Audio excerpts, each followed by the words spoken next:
Welcome to Rootstem, and welcome to the painting tutorial for this Ballistus Dreadnought.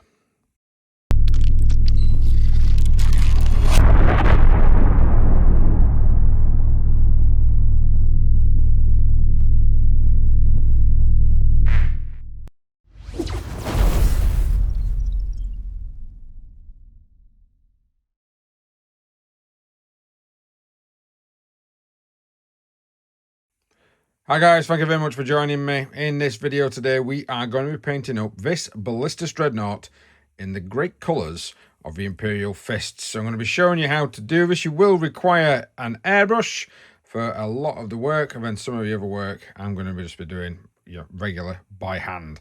I'm not going to be showing you many techniques, so hopefully I'm just assuming that you kind of know quite a few of them because they are quite basic ones, but I will be showing you the colours that I am going to be going through. So let's get cracking with that undercoat. Start off with all over spray with a black primer. So I've masked off the areas and I've quickly put on some white, metallic white from Green Stuff World to try and shade into the areas.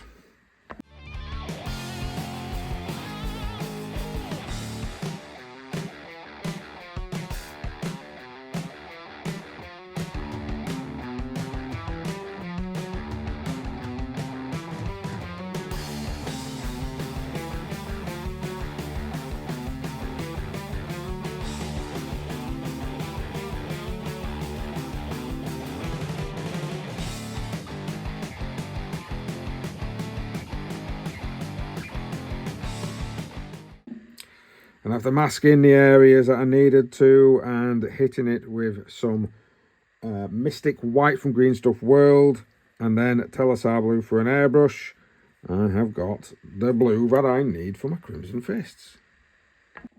So we've gone ahead and applied elements of silver using lead belcher.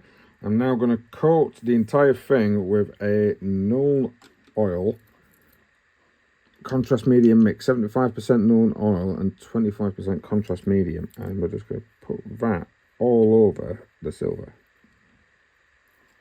The dread is coming along. We've got all the black details done. We've just dry brushed the black details with Dark Reaper, quite heavy, and then we followed it with a bit more of an edge highlighting, as you can see from the missile pod there, of Administratum Grey. Next up on the dread, we've got some areas painted with Bestial Brown. These are the ends of the las cannon. We've got the ends of the rocket launcher. Anything that I'm having to have gold, parchment, or kind of bone coloured, even deep red colour, we've got painted with Bestial Brown. Next step is some corn red, and let's start painting some of that Crimson Fist. Even though it's a dreadnought, we're going to be painting the hands, as it were, in the atypical style. This is with a very thin down corn red, couple of layers on there over the top of the brown. We're starting to get the crimson in. Big lad is now shaping up. We've done the Mephiston red on the actual, like a feathering effect, as it were, on the weapons.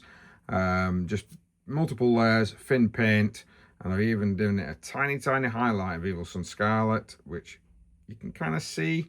Although the idea is not to make it too prominent. Also, the purity seals have been painted up. Right, let's go on with some next sections. Okay, big lad's starting to come along now. Let's get some of these parchment papers for the purity seals done. Right, so I've done the purity seals. We've done Carrick Stone, followed by a little bit of highlight of Yushabti Bone. You can't really tell because the colours are very subtle compared to each other. But once I put some washes on, followed by another highlight, they'll really start to shine.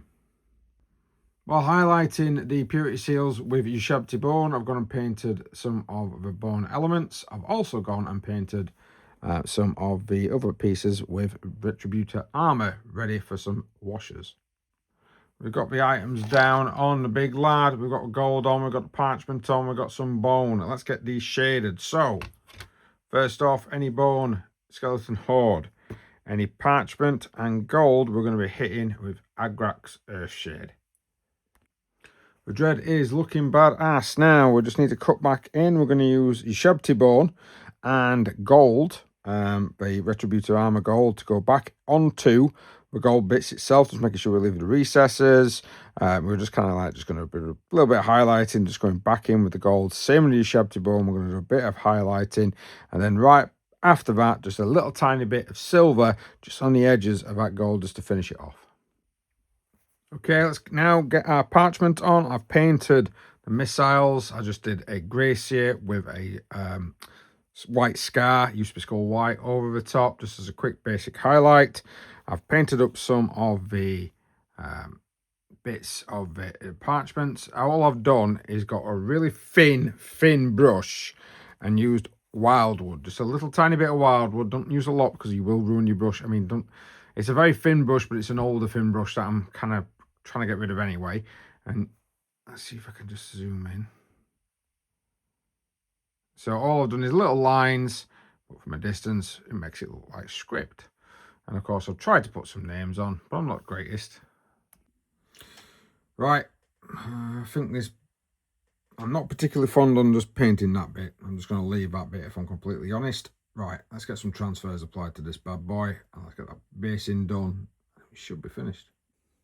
And there we have it, a completed Ballistus Dreadnought, painted up in the Crimson Fists style with transfers and a bit of basing.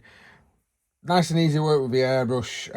Don't get me wrong, it did take me a while to paint it, but that's because I was painting all of his brothers at the same time. Well, thank you very much for joining me. Hope you enjoyed the content. Hope that you find this easy to make your own Crimson Fists. Let us know in the comment section below how you get on, and we'll see you in the next video.